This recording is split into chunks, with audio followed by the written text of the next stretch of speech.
Hello, I'm Rob Wright, Chief Editor of Life Science Leader Magazine, a monthly best business practice publication that provides biopharmaceutical executives with actionable information they can use.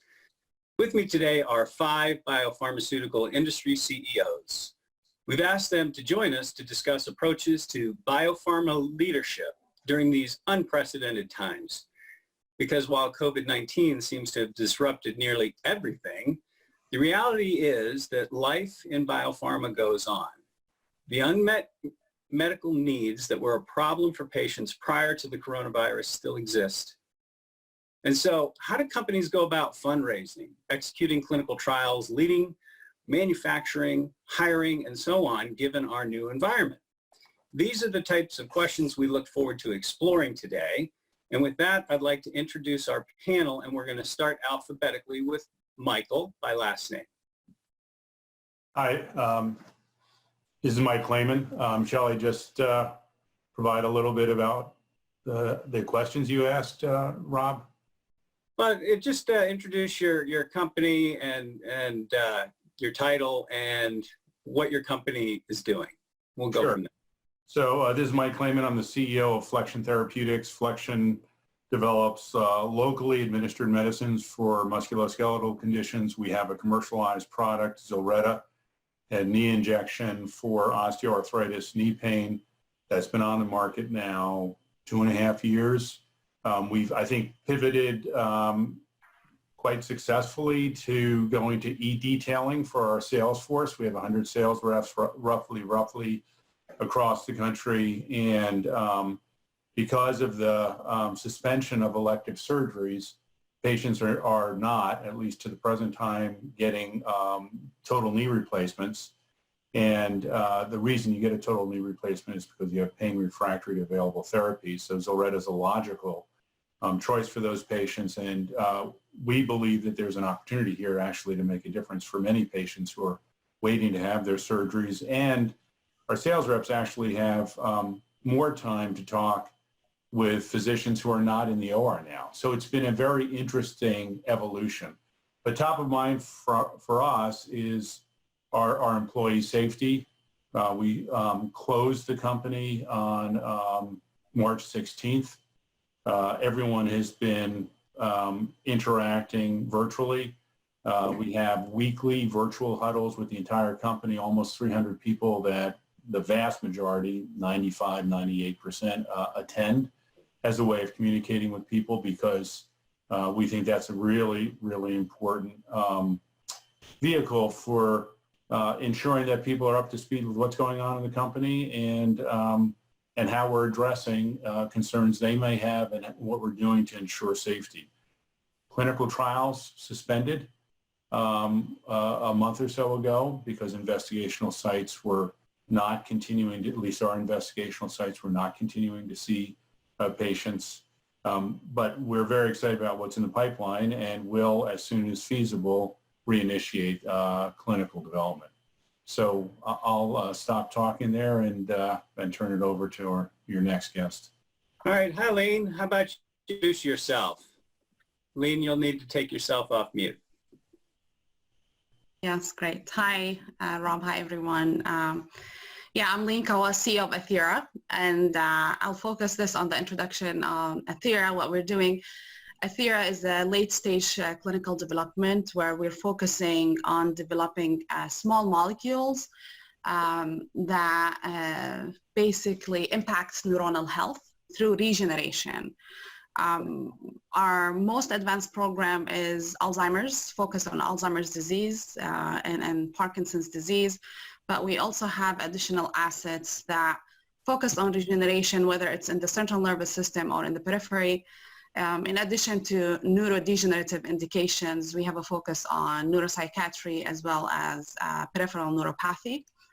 And, you know, one thing that I'll be focusing on is, yes, we are in an unusual environment, but I think the intrinsic value of what we're doing, everyone on the panel and in the industry, hasn't been lost. And that's a very important point that I think we appreciate and also the rest of the world appreciates. Thank you. Thanks, Leen. Next, we have Rachel. Hi, I'm Rachel Leheny. I'm the CEO of CalciMedica. This has been a whirlwind time for us. CalciMedica, we were a virtual company, I should say. So when the shutdown happened, we basically all just went home and been working 24 hours a day from home.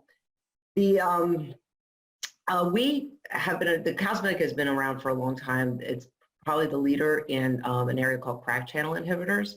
We had been and are developing our lead compound, which is an IV formulation of something we call CM4620. And that drug was being developed for acute pancreatitis. We have 2A data in acute pancreatitis. That's pretty exciting. When the COVID stuff started to happen, we were in the midst of raising money to go into a 2B study. And we are now in COVID-19 instead. The drug works in an acute fashion, downregulating the immune system, going to the lung endothelium, and we had seen some evidence in activity in lung injury. So we moved into COVID-19, and we're right now in the midst of an interim look at our data from a phase 2 study that's being conducted now in 5 sites. So I'll be telling you, I guess, more about that. So we're a company that did a strong pivot, and I think is one of the first small companies into the clinic with a molecule that will address COVID-19 pneumonia. Great. Caroline? Thanks. I'm Caroline Loew, CEO of Glympse. It's a real pleasure to be here today, and thanks, Rob, for the invitation. So Glympse is a Series A funded company. We're based in Cambridge, and we have a platform of non-invasive biosensors that can measure and predict the trajectory of disease, giving a real-time functional readout that's clinically actionable. So this has the potential to transform disease detection and response monitoring. Our first indication is in NASH, that's currently in the clinic, and our second indication is in oncology, and that's very close behind. Great. Thanks for that, Caroline. And last but not least, we have Paul. Paul, if you could introduce yourself, please. Yeah, I'm Paul Wotton. I'm the CEO at a company called Obsidian, also in Cambridge. And we're a company that's working on being able to control cell and gene therapy activities using a small molecule to do that. We're a company of about 60 people right now, and we're on track to grow to about 80 people this year. Now we're off track a little bit. But nonetheless, we continue to work in the labs and getting used to working from home. We've also had an interesting challenge because we work with Bristol Myers Squibb as a partner, and I'm pleased to say that we've been able to keep those dialogues going with the guys at BMS, who are faced with very similar situations to ourselves. So it's affecting all sizes of company, whether you're a small biotech like us or a large pharma company. But we seem to be getting through this together, which is a good thing. Great. Well, I appreciate everyone taking the time to introduce themselves, and I appreciate you joining us on the Zoom call. I know Zoom fatigue is a real thing because we are trying to focus on everyone at the same time, but we're going to get through it together. And I'd like to do, a round of direct questions with each guest. I'm going to do this alphabetically. I wanted to start with Mike. And before we get into a bit of about the company, I'm curious if you could just tell us a little bit of how you're holding up. How's your family? I appreciate the questions. And we're very lucky. The family's fine. My wife and I are sequestered, hunkered down in our house in Gloucester, Massachusetts. We have 3 boys who are all well, living in different parts of the country and doing their things virtually as we are. And I'd say that the hardest part of all this is missing the human contact of colleagues at work and friends. I think that's probably a statement of the obvious. But other than those elements, we're doing well, and I appreciate you asking. Great. So Mike, you're a CEO of a commercial stage company, and I'm wondering if you could walk us through and shed some light around the types of decision-making made to minimize the impact of COVID-19 on the product being manufactured, because that demand is not going away. Right. So the demand is certainly not going away. I think that We pivoted in close to real time in terms of the sales force. I mentioned that already. We've actually tailored some of our materials so that they speak to the increasing need that's arising now. And we've been very fortunate as it relates to manufacturing. We had approximately 10 months worth of labeled product on hand in the U.S. ready for distribution. So plus another 12 months worth of API ready to be manufactured at our site that we work with Patheon on as our contract manufacturing organization. So we never trivialize anything, but we entered this pandemic in a very good place in terms of inventory. Mike, I'm curious, could you maybe shed a little light on, you mentioned using a contract manufacturer, you mentioned using Patheon, about like when this started to look like it was going to be a real problem. Could you kind of lay out for us a bit of a timeline on Patheon maybe contacting you saying, here's where we are, we want, because I would imagine there was some assurances that we're going to be in a good place, here's how. I'm just wondering if you could kind of lay it out for how things kind of progressed. Yeah, I would say this. Our manufacturing people are in contact with their Patheon counterparts on an almost daily basis. In addition, we have people in the plant who are talking, obviously, to their colleagues regularly. So I think that this evolved in real time, Rob. We knew the first question we had as we were moving into this pandemic was, what is our inventory? Do we have to be concerned about it? Do we need to ramp up manufacturing? And the answer to those questions was no. So we, as it relates to the working relationship, we have a tremendous relationship with Patheon. They've been very excellent partners for us, and we've been blessed not to have to worry about supplying the needs of the market. Great. Does anybody have anything they want to add with regard to that? I'm not certain as to if other companies are working with CMOs, maybe even for clinical development, if they've experienced anything along those lines. Yeah, so maybe I could add a couple of comments here. So we were in the process of manufacturing clinical supply for late stage clinical development as well as for early stage for our oncology product. And our bulk manufacturing is in China. And in January, we were completing manufacturing for late stage studies that we're initiating later this year.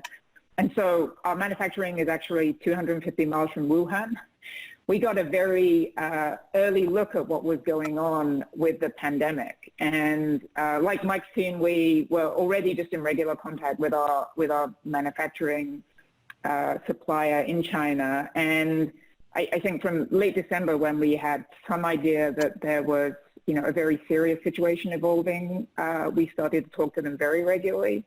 That became almost daily contact across the sort of three key pieces of the organization. And that was essentially twofold from our point of view. Firstly, a very, empathetic set of support. How are you dealing with this? They were completely shut down. They got exemption from the government. They were one of sort of essentially 5% of the workforce that was exempted in China to continue to work. And then, is the workforce safe? How are they supplying with PPE, et cetera, et cetera? But then the second piece was, how are we going to ensure, our supply chain was, that we were able to continue to meet our timelines, and if we were able to continue to meet our timelines. And that was a very interactive, ongoing dialogue. We were very fortunate. We were able to meet our timelines. But even at the end of manufacturing, there was a big question as to how we were going to be able to export.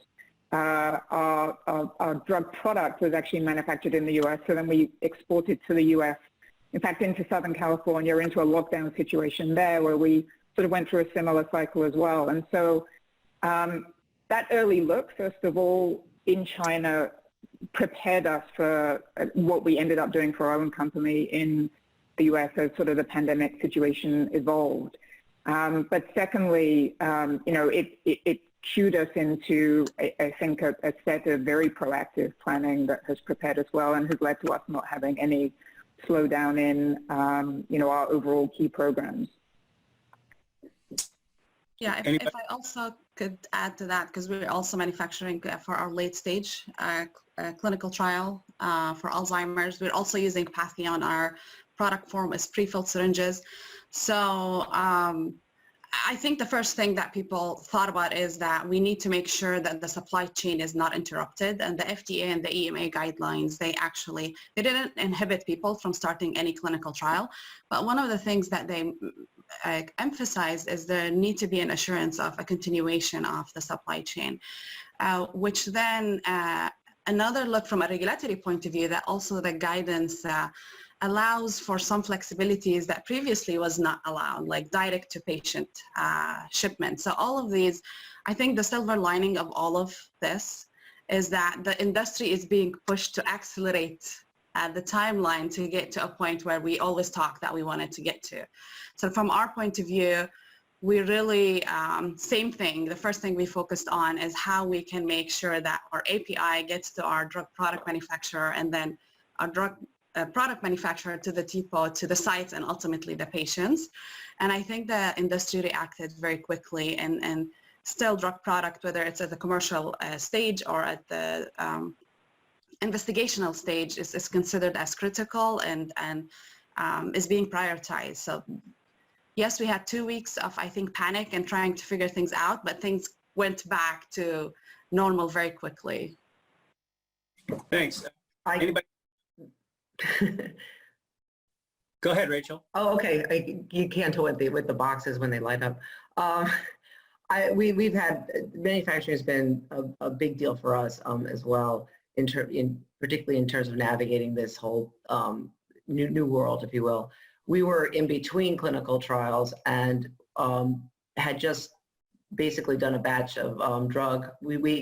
Our thing is formulation is the biggest step in terms of preparing our drug, and one that takes several weeks to months to do. And we were in the process of bringing together some clinical materials for our 2B study, and then quickly entered COVID-19 study, and now are scrambling to get more drug available for that study. And I have to say that we use a group here in town for our clinical stuff called BioServe, and they've been terrific in finding us time slots in order to get our drug ready for the next stage of what we're going to be doing in the clinic. In addition, we've also had to accelerate looking at moving into commercial manufacturing, and because the formulation is a fairly complex issue for us, this has been just a whirlwind experience, and everybody seems to have an opinion about how we should be doing this, and because everyone thinks it should be simpler than it is. But we actually have, we're moving into commercial probably a year earlier than we would have otherwise. And I have to say the groups that we're using there have been incredibly helpful. I've just never seen anything like it. You get teams from different companies on the phone talking about how this is going to go. And the enthusiasm and the commitment is just mind-boggling to me. So I've been really, really, really pleased. It's just been great. Great.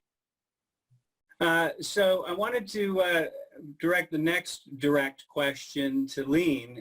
And Leen, you're in Seattle, which actually is the place of my birth, and that was also kind of the birth of COVID-19 in the United States as far as the epicenter, which is really, hard to comprehend. And I was wondering how you and your family have been doing.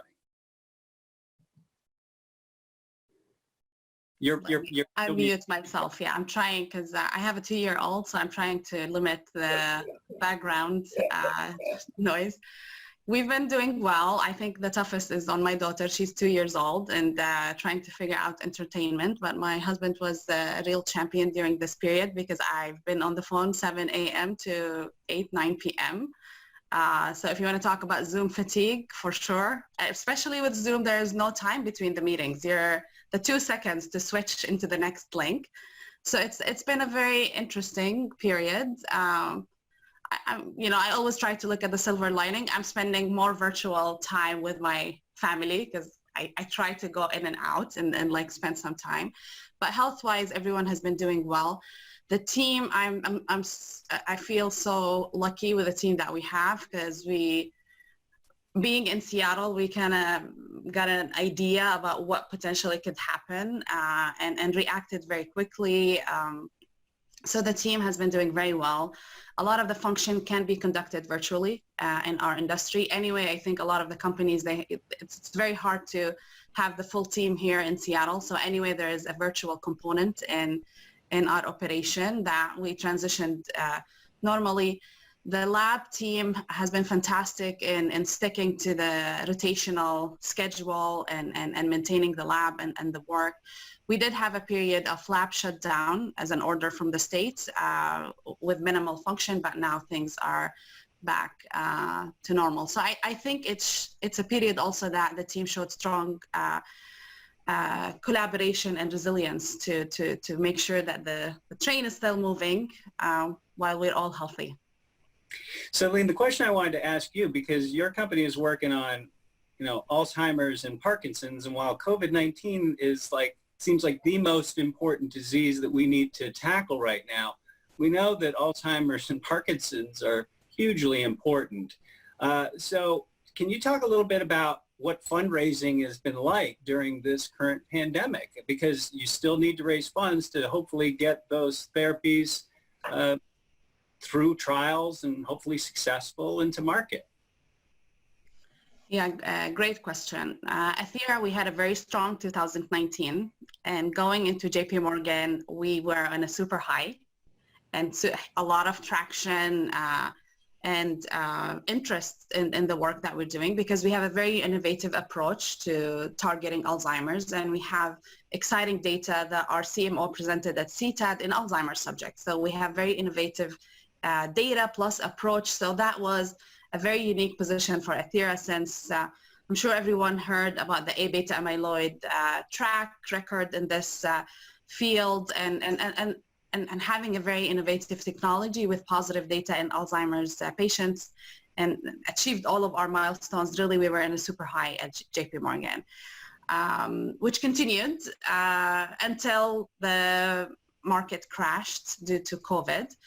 But what I would say is I'm super impressed by the investors in this industry. Of course, we had to give them time. I think as a private company, we had to be realistic at that point that we are competing with a public market that's on sale, if I want to simplify the conversation. But the intrinsic value, what I've noticed from the investors is that they notice that the intrinsic value of developing an innovative technology and potentially providing true solutions for Alzheimer's and Parkinson's patients, we didn't lose that. So the interest was there. We just needed to be realistic, give some time to the investor to digest what's going on and define the new norm. That wasn't a comfortable period for us, from a super high to silence, I would say. But then, after 2-3 weeks, when at least the industry, the life science industry, started to show some normalization and definition of the new norm, things picked up. I would say Zoom has been a savior for us, because we've moved from conversations with investors, face-to-face meeting, into a Zoom platform, which has been, initially it was awkward. You're trying to figure things out, and now it's very natural. I would say we're doing well at Athira at this point. 3 weeks ago, I was having mini heart attacks and all of that, but today today we're doing very well, and I'm very excited about the next phase and the initiation of our phase 3 clinical trial in the second half of this year. I'm curious if anybody else wants to jump in and maybe talk about some of the differences between, virtual pitching versus, pitching in person, where, have you noticed anything that doesn't work as well virtually versus when you're able to do a presentation at BioCEO and have a Q&A? Can I start with this, since I've been doing a lot of these? And then I would say the value of being in the room with the investors is that you could read the room and focus on the area where you see that the body language changed in a positive way, and try to address, because not everything is verbalized in these meetings. Sometimes it's just they keep it to themselves. But I think both us and the investors are getting comfortable. At the beginning of the pitching, investors didn't want to have a video on, but that's moving, shifting, because we're putting our video and we are comfortable being there. At the beginning, we had the video, they didn't have the video. And I think that now investors shifting into also having this video interaction is improving, but it's a process, you know, and we've seen a lot of successful roadshow, virtual roadshow and IPOs in this nuclear winter, if you want to call it that way. And I think it's shifting the industry and the whole approach that we have into a more efficient path. But I miss the human interaction. I would echo that. I think this is something maybe to kind of the Zoom fatigue that you mentioned, Rob, that in general, the video helps a huge amount, right? You can actually see people, there's some sentiment that you can feel by just seeing someone, but you don't get everything, right? You still don't quite get the same from the personal interaction. And we're also fundraising. We've had, very similar experience. And, overall, I think net, we haven't found, a significant dip in the process. It's more about having patience, first of all, that, I think empathetically, everyone is going through the same thing that you are personally at home, right? You're trying to figure out if you've got kids, the homeschooling. You're trying to figure out how do I get my groceries? Where do I find my flour? And then from the investor perspective, they're generally dealing with at least one, if not two things. The first is that they're dealing with their current portfolio companies, and many of those are experiencing a lot of very significant issues that is a bit of forcing them to spend a disproportionate amount of time with those companies compared to normal. And so you have to be patient, right? They're dealing with a lot of complex issues that are not unlike the issues that we're all talking about now. So that's the first thing. The second thing is if you're dealing with an investor who has public market exposure, that's of course, a major, going to be a major consumption of their time. So patience is really important, right? Patience and empathy. Just stand in their shoes for a little bit, and so it's slowing down the process. But in general, we found, there's still good engagement. Investors still, they exactly as Leen said, they still want to. They're still looking for innovation. Their appetite to invest, their appetite to be part of biopharma innovation is still exactly the same. So we haven't really seen that change. It's a little bit slower. And then the video, there was definitely, in fact, I think there still is this, who does and doesn't switch on their video. But I've actually found that even in situations where your counterparts in meetings don't switch on the video, it does make a difference. I always switch it on no matter what. Like, it's always there. I'm there. People can see me. And even if you can't see them, it still makes a difference. And it's having the courage to switch it on, and I think once you get over that and you make that decision and say, I'm going to switch it on no matter what, even if your counterparts don't in the meeting, at least they can see you, they take something away from that. And I think that's important. So that's our experience. Very, very, very similar though. At the risk of being flip, we've had investors who did not have their video on. We were at a banking conference a few weeks ago. And so we had kind of back-to-back meetings. I mean, as a public company, that's what you do. But and the default position was, I'm not turning on my video. And we encourage people to turn on their videos. And after some of them turned them on, we wish we had not encouraged them to turn them on. But that's the nature of working from home, I guess.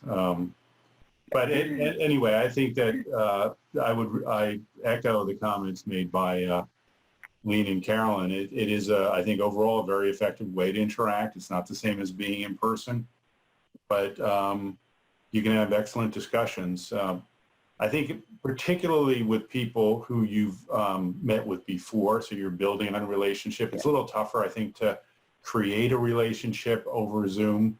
It can be done, but I think it's just a different animal. Mm-hmm. I think Agreed. the other thing that this is teaching me, at least, is we've got some business development discussions ongoing right now. But you really have to learn to be patient across the board here with this situation we're in. I mean, our programs aren't moving as rapidly as I'd want them to move. Our business development discussions aren't moving as rapidly as I'd want them to move. But I'm pleased to say that I'm not the most patient person in the world, but I have been able to adjust to this new reality. And I think everyone recognizes, as was said earlier, that we've all got other stuff to worry about at the same time, about getting your groceries in or things like that. And it might seem trivial, but in actual fact, you do pay a little bit more attention to planning, I think. And that's another thing I think that we're learning, at least our company, that planning can make a huge difference. And we're using this as an opportunity also to take time to plan forward, which is bringing a bit more discipline into the company as well. But number one word I think I've heard from everybody is patience. Our first. Go ahead, Rachel. Go ahead.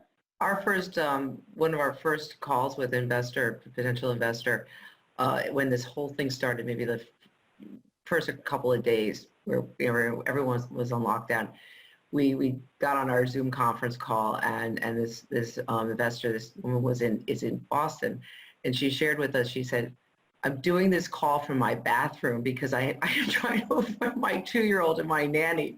So this vision of her sitting in her bathroom trying to talk to us, she did not turn on the video, and trying to figure out how to, just how to even manage. And I think people have gotten much more organized and they kind of can do it. But in the beginning, it was a real learning experience. We've had several more conversations with her. I think she's out of the bathroom. But she was very engaged. I have to say. So there you have it. Well, thanks. Rachel, since we were talking, you were just talking, I wanted to come to you next, actually, with the next question. So, I will feel a bit like a broken record, but I do want to know how you've been doing as well. I mean, how's your family and employees holding up? My employees seem to be holding up very well. Everyone's at home.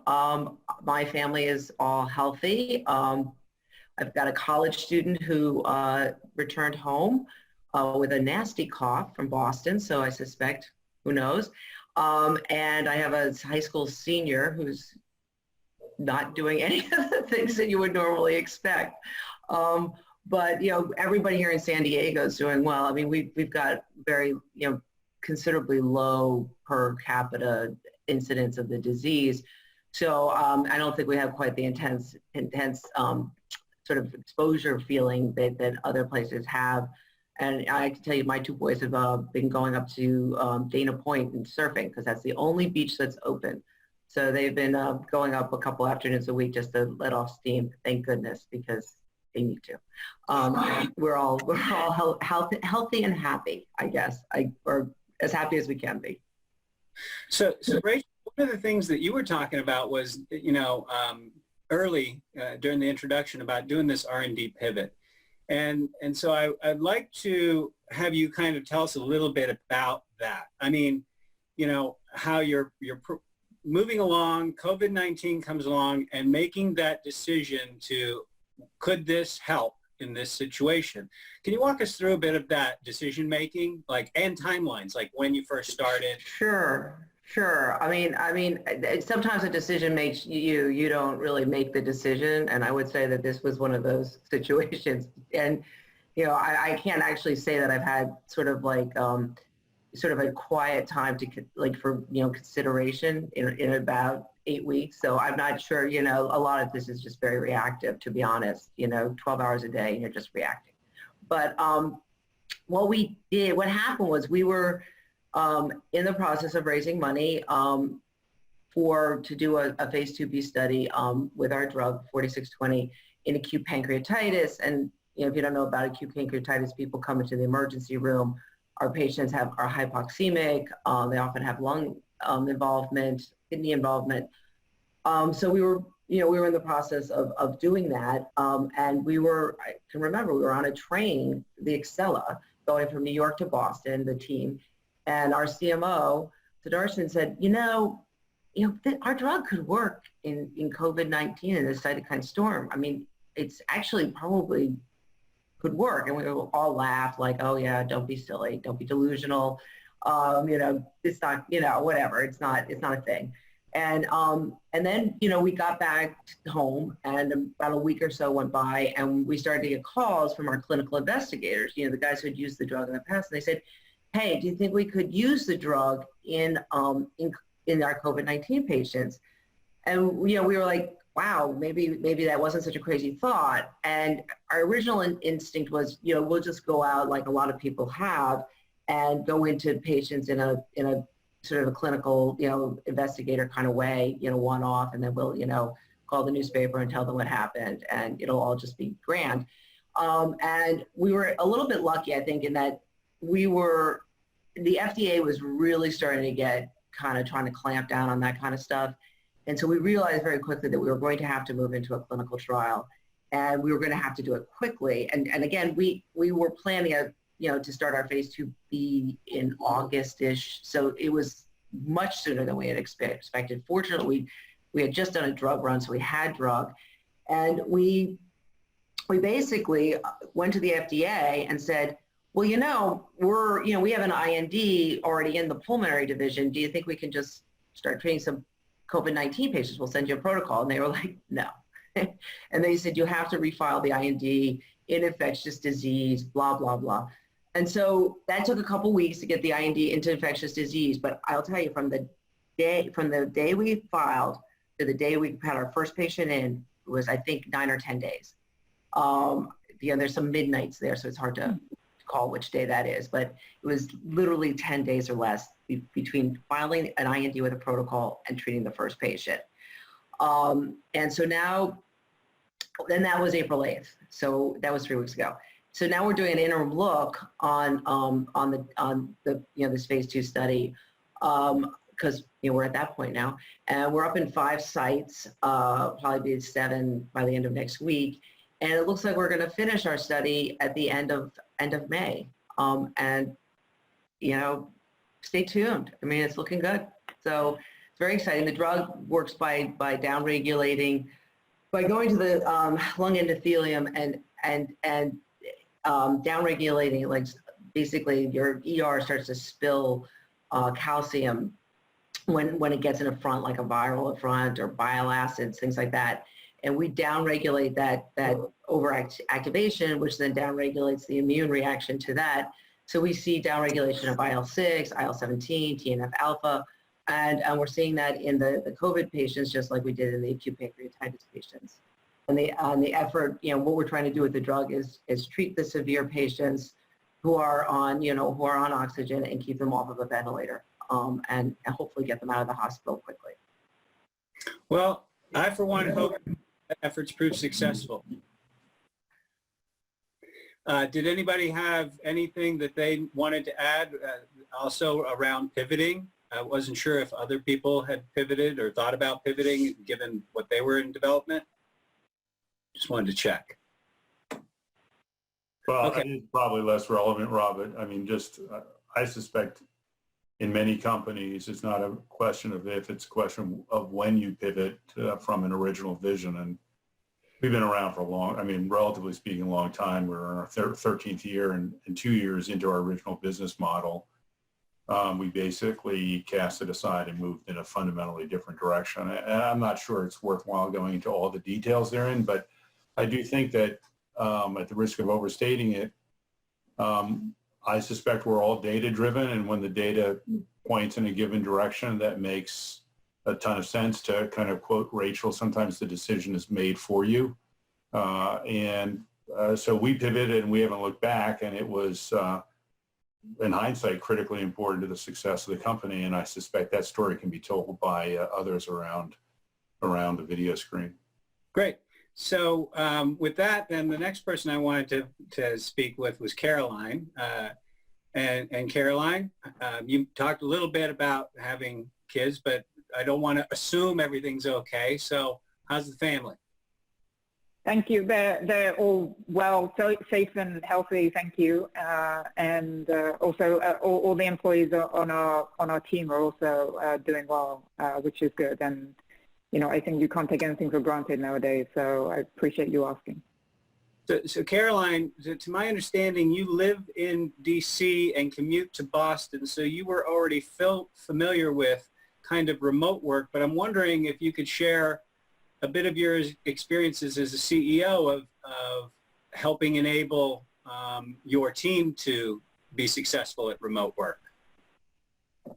Yeah, great question. So under normal circumstances, I spend the week in Boston with our team. But in late February, we started to kind of adjust our workplace operation, and so as I said, we had kind of had this early look from what had been going on with our with our suppliers in China, and so we adjusted a little bit, our protocols of working in the office. We have a very open plan operating structure, which kind of reflects our collaborative operating philosophy and the fact that we're a platform and we collaborate very extensively across the organization. And so we started putting in place, a lot more sort of hand washing and sort of wiping and cleansing, but we also shut down to visitors relatively early from kind of places where there were outbreaks. And so we moved much more to kind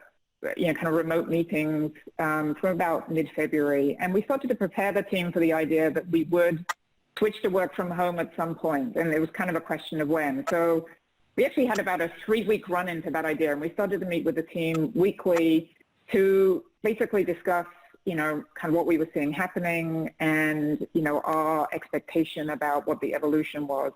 And then the first week in March, when the first cluster of cases was emerging in the Boston area, we took the decision to move to work from home. And in that case, we moved all of the non-lab-based employees to work from home, and we deemed a group of kind of lab essential employees to continue working in the lab. Now, and then we did 2 things, essentially.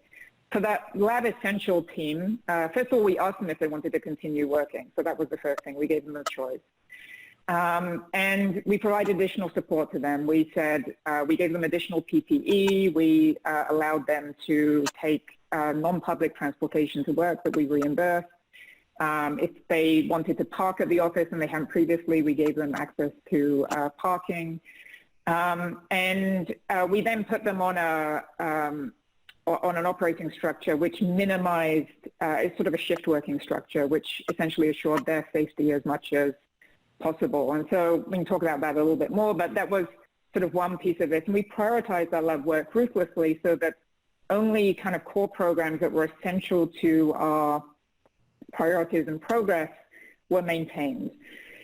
The remainder of the organization went to work from home, and there we did a couple of different things, right? We made sure, first of all, that if people needed additional resources to work from home, they could discuss with the manager what those were, and we supported them in getting those. We put in place additional meetings to sort of support this new operating infrastructure, and then other things like kind of meetups and so forth, so that there was some sense of community that had been there when we were all present in the office was still present when we were not in the office. And, this kind of idea of actually spending time working on that virtual operating model was really important. And it took us a couple of weeks to really iron out the kinks there. So there's a social component. We have these virtual coffee times, meetups. We have a quarantini, a sort of a drinks hour at the end of the week. We were rolling out already a learning and development initiative. We made that entirely virtual. And then we focused the initial programs on things that were really about supporting adapting to change. So a lot of things that really helped people go through this change process. We use Slack a lot as a communication channel, but the organization is very Slack-centric. And so we put additional channels into Slack that were very supportive of things, additional resources that people needed. And we then made sure we just were very attentive to making sure that no one was left behind, right? And I think it's very easy to think that if I'm doing okay, right, I'm adapting, or, I see that my colleagues are adapting, that you kind of miss maybe, someone who's struggling a little bit, or, they've got lots of kids and it's just, the homeschooling isn't working, or they're dealing with elderly, family members. And so we were very attentive to that, and we made sure that we reached out to individuals. And I personally, for instance, have one-on-ones now with a lot more people in the organization just to, A, stay connected with the work, but also, more importantly, just to make sure that everyone's okay. And I know that the rest of my team is doing that as well. And so it took us a few weeks to find our rhythm, probably 2 weeks, I would say. But now there's very much, I think, a sense that we're operating at essentially the same pace that we were previously. We haven't missed any programmatic timelines, and it's generally working well. But there had to be, at its core, this concerted effort to establish that virtual operating model. It's not just a straight transfer from walking out of the office and keeping all the meetings that you have on your calendar and turning them into Zoom meetings. That's definitely not how it works. Thanks for that, Caroline. I'm just looking at the clock and want to be cognizant of everyone's time and not miss out on inviting Paul to share something as well. So Paul, how are you doing? I'm doing fine, thanks. We're doing fine, and we actually moved out of Boston to Bucks County, where we had a home prior to moving up to Boston about 5 or 6 years ago. Came down here primarily because it's easier to access shopping, so it's actually working quite well for us. And the company's doing well too. I think that I'm really pleased with the way everybody's responded. One thing I've learned from this, which turns out to be a lucky break, is the importance of having a good strategic IT person in the company, and we brought that on board in October, which most small companies don't tend to think about. But in hindsight, it was a brilliant move, because what we've been able to do, my company, for example, wasn't operating on anything like Microsoft Teams. What we put in place was Microsoft Teams around December. And we also put in what we call the Cyto Hub, which is an intranet for people to communicate. So what we've been able to do there is allow them to set up like drinks hours. There's some social groups on that. We do a town hall meeting every Wednesday for 2 hours, all virtually. And a lot of people are messaging, so it's an internal messaging service as well. And they're working hard, but they're also trying to make it, which obviously is to be encouraged. But yeah, we're doing okay actually. And so far so good. We are COVID free in the company.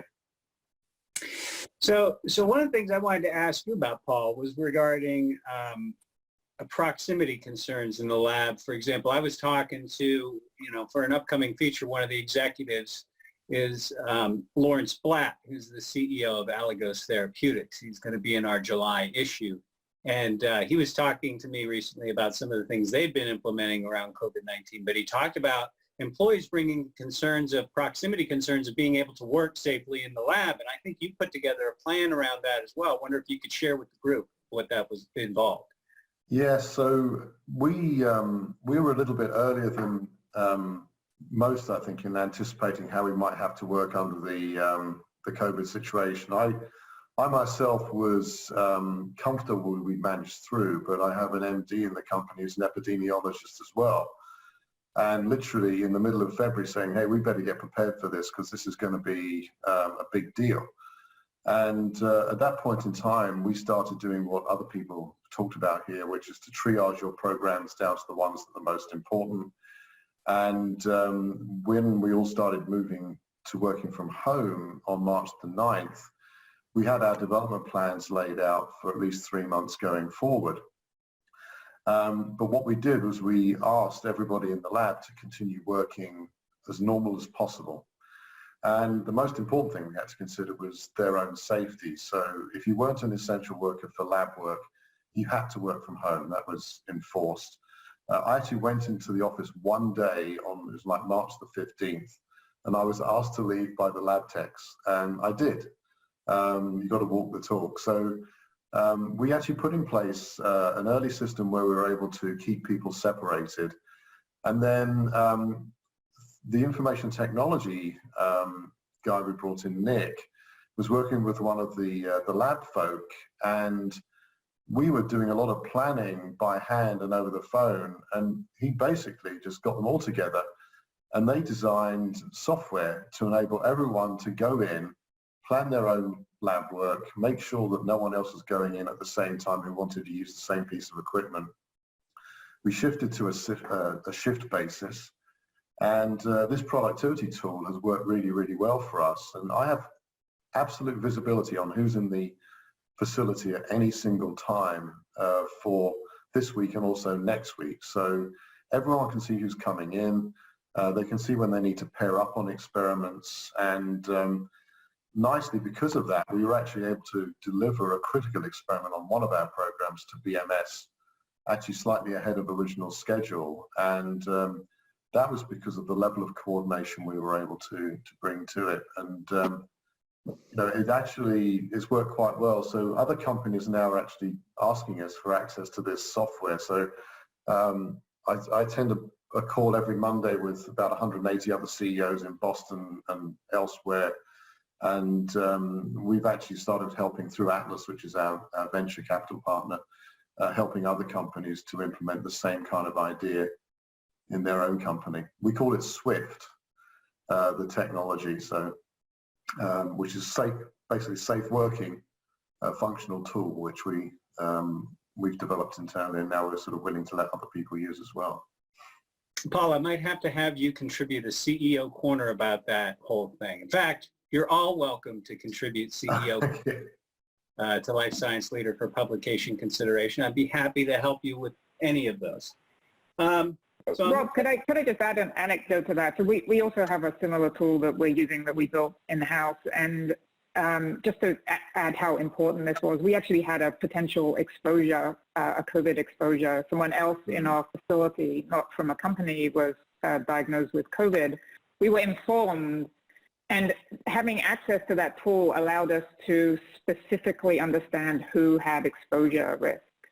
And there was a brief period where it turned out that no one had actually been exposed, but it was having precise clarity as to who had been in the facility when and who would have come across paths with this person was invaluable, right? And it meant us it stopped us having to shut down the lab. It was absolutely critical. And so it's not just about, the planning and the ability to execute, right? It has real implications in terms of the health and safety of your employees. And in our case, it stopped us. It meant that we were able to, directly track an exposure issue.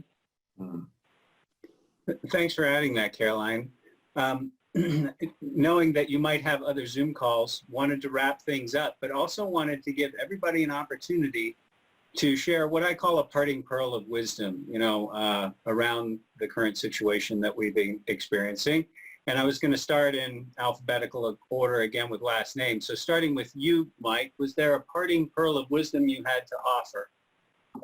Well, I would say this. I think the COVID pandemic has translated into a very positive response from the biopharma sector broadly. We hear it at the individual company level here in terms of collaboration and resilience. Rachel's example of repurposing a product to help with the pandemic, and the industry coming together to ask the question, what can we be doing to accelerate drug development, accelerate vaccine development, accelerate diagnostic development? What other things can we supply PPE that we might have in our possession? I think the industry really has done, at the risk of overstating it, I think the industry has done just a marvelous job of coming together in the most collaborative way, letting any barriers to that collaboration fall by the wayside to ensure that at the end of the day, we're doing what we're all in this business to do, help patients. Thanks, Mike. Leen. Yeah, I think I would echo that. I think the COVID, everyone would prefer if it didn't happen, but we have to live with this new reality. From my point of view, I am so impressed from the clinical operations side and the supply chain, how proactive everyone in the industry, because COVID touched everything we do. Not only personally, everything we do in our industry, and the transformation and the very quick move from one place to another, mainly for our trials, Alzheimer's trials, the ability of using, telemedicine and digital tests and all of that shifts was accelerated by COVID. Everyone is shifting into that paradigm, making the clinical trials and clinical testing much more efficient, supply chain using all the technology that we have. I would say this is the one thing that I would say I'm very, very impressed by how everyone worked together to get to this point very quickly. Of course, there's a lot of work that needs to happen, but it's pushing us all to be more proactive towards a more efficient place in our industry. And the second part, personally, I think patience. In these type of difficult periods, as executives of life science companies, just give things time and patience. I think that's the theme in a lot of the conversations, and I think it's very important to be patient and see the good things out of everything. Thanks, Leen. How about you, Rachel? A parting pearl? Well, we're living by two adages. One is take each day at a time, and the second is seize each day. So you have to kind of be flexible but intense, and it's hard to balance those two things in the same moment. But we seem to be doing it. I want to take just a moment and thank all of the people that are taking care of these patients and doing the clinical work. To be honest with you, it's been spectacular. And I'll tell you, in our trial, we've had to ask nurses to go in and do extra blood draws and all of this stuff that's, at the very end of the day, frightening to them. And they're doing it, and they're doing it to help patients and make things better. And I just can't speak highly enough of the medical professionals in this country and just everything that they're doing to address this pandemic on the front line. We've seen it, firsthand ourselves, and we know firsthand that this is not fun for them. They're frightened, for example, we're asking for blood draws, and it's frightening. And then you have people say, well, why can't you get X? I'd like to look at this, this, and this, and we're like, no, no, we're just going to do this. So I want to thank them and just raise a cheer. I mean, we're very lucky to live in a place where people have that attitude, and thank the patients also who are willing to be part of the experiment. I mean, these are very brave people. Caroline, parting pearl. Thank you. I think three things have kind of come to the fore for us during this. The first is, our people are everything, right? And so, focusing on our people, keeping them safe, having clear communication, that has been, first and foremost. The second thing are, our programs, creating those priorities early, keeping those priority programs on track and maintaining the focus has kind of been the second thing. And then the third is the planning, right? Creating contingencies, optionality, and flexibility. What we know today is not what we find tomorrow, very consistently. And so that action of planning is just so invaluable, and it's what's allowing us to keep everything on track. And I can't emphasize how important that is. And last but not least, Paul, how about a parting pearl of wisdom? Well, I'd actually agree with everything that Caroline just said about planning and how important that is. But one thing I've learned is how important communication or effective communication is these days. When I was a kid growing up, I used to like biology, and I'm appreciating Charles Darwin even more now because we are adapting to survive. And the other thing I think that I've been really impressed with across the industry is that, we're developing novel products and we're innovating in biotech. But what I've seen in my own company is just a level of innovation that goes above and beyond what they're traditionally asked to do. And I think that I've been really impressed with the way everyone's just hunkered down, and we're all in this together, and we'll all come through this together. So with that, I'd like to thank everyone for making the time to participate and kind of provide their perspectives during these unprecedented times.